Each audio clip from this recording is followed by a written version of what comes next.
Hoy vamos a comentar el nombre de Cristo, varón. Este nombre o título aparece varias veces en la Biblia, en el Nuevo Testamento. En realidad era un uso común. No solo señalaba el género físico de las personas, sino que además era un calificativo. En Lucas 24:19, por ejemplo, dice: ¿qué cosas? Y ellos le dijeron: de Jesús Nazareno, que fue varón profeta, poderoso en obra y en palabra delante de Dios y de todo el pueblo.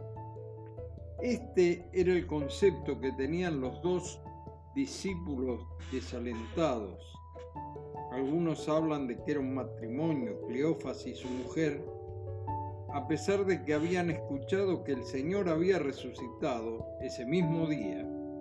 No lo creyeron y se iban de regreso de Jerusalén a su casa en Emaús. Y estaban caminando esos 14 kilómetros en medio de terrenos montañosos y muy desalentados, sin saber qué pensar. Estaban totalmente confundidos sus pensamientos y mezclados sus sentimientos. De cualquier manera, seguían comprendiendo que el Señor era un varón profeta, no solo poderoso en sus palabras, sino también en sus obras. Sabían que contaba con el apoyo de Dios, porque, como había deducido un maestro, Nicodemo, que dijo: Rabí, sabemos que has venido de Dios como maestro, porque nadie puede hacer estas señales que tú haces. En San Juan capítulo 3, verso 2. Nicodemo era un hombre excepcional y había comprendido, este maestro de Israel, que Jesús hacía cosas que eran señales evidentes de un poder fuera de lo humano. Solo Dios podría hacerlo. Por eso no entendían lo que había pasado. Sus obras respaldaban sus dichos. El mismo Señor había dicho: mas yo tengo mayor testimonio que el de Juan, porque las obras que el Padre me dio que cumpliese, las mismas obras que yo hago, dan testimonio de mí, que el Padre me ha enviado. Esto está en Juan capítulo 5, verso 36. En realidad, la acción milagrosa del Señor, sanar enfermos, transformar agua en vino, dar de comer a multitudes con unos pocos panes y peces, resucitar muertos, 3 al menos, y muchos más, daban testimonio de que era el Hijo eterno de Dios. Y sin embargo, terminó crucificado. Y ahora que ha resucitado en Jerusalén, estaban los testigos. Ellos los habían escuchado de primera mano, pero era tal su confusión que aún así no les creyeron. En este caso, la identificación del Señor está relacionada con su identidad como ser humano. Fue un varón perfecto en todo sentido. Nació en forma excepcional mediante la intervención divina en la Virgen María. Este es uno de los misterios más particulares, su encarnación. El apóstol Pedro, en Hechos capítulo 2, verso 22, dice en el discurso que inaugura la vida de la Iglesia: Jesús Nazareno, varón aprobado por Dios, entre vosotros con las maravillas, prodigios, señales que Dios hizo entre vosotros por medio de él. Está presentado al Señor y le llama varón aprobado por Dios. Es decir, habían testigos de sus enseñanzas y sus obras.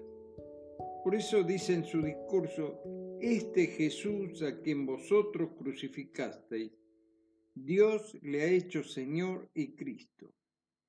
Fue tal la manifestación del Espíritu Santo en aquella oportunidad que 3.000 personas se añadieron a lo que en el capítulo 1 dicen que eran 120. ¿Se imagina? La obra salvífica del Cristo, del Señor en la cruz, su sepultura, la resurrección, su entronización, nos aseguran nuestra posición. Somos hijos de Dios, a los que hemos creído en su nombre y hemos aceptado que Él fue un varón aprobado por Dios. Otro de mis libros queridos lo compré junto con el que ayer les comenté, el 23 de agosto de 1959. Este se llama Cristo en todas las Escrituras. El autor A.M. Hodkin. En realidad es un repaso libro por libro de todas las profecías con respecto al Señor.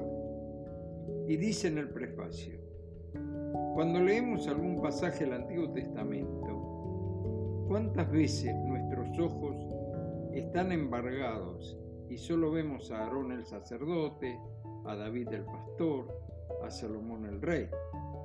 Pero si como María Magdalena buscamos realmente al Señor, Él se manifiesta a sí mismo, a nosotros, a través de la figura externa, y entonces nos volvemos en gozosa sorpresa y levantando la mirada decimos como ella: Raboni, que quiere decir mi querido maestro.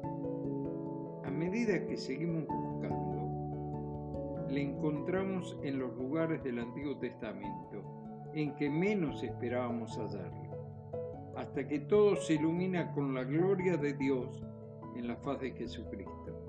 Hasta aquí la lectura del libro Cristo en todas las Escrituras. Una vez más, nos debemos plantear esta situación. No podemos ser neutrales. La pregunta es: ¿qué concepto tengo de Jesús? ¿En quién está puesta mi fe? ¿Es Cristo un varón aprobado que está sentado en el trono de Dios y también en el trono de mi vida? ¿Estamos como los discípulos al principio de su caminata a Emaús o estamos como ellos al final? En realidad, la visión de un Cristo muerto como mártir, sin aceptar su resurrección, nos lleva a un camino sin salida. Es el aceptar que Él resucitó, que está sentado en el trono de Dios y que quiere llenar nuestra vida con su presencia. Eso es lo que cambiaría nuestro horizonte, porque esto nos transforma en hijos suyos. Les dejo esta promesa y esta afirmación a la vez. Se encuentra en el capítulo 1, versículo 11 y 12 del Evangelio según San Juan.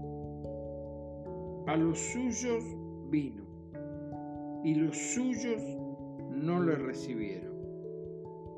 Mas a todos los que le recibieron, a los que creen en su nombre, les dio potestad de ser hechos hijos de Dios.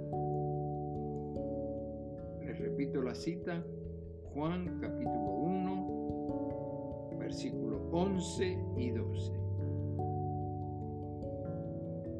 Y les dejo con esta hermosa promesa hecha realidad. A lo suyo vino, los suyos no lo recibieron, mas a todos los que le recibieron, a los que creen en su nombre, les dio potestad de ser hechos hijos de Dios. Que Dios nos bendiga. Será hasta mañana, si Dios quiere.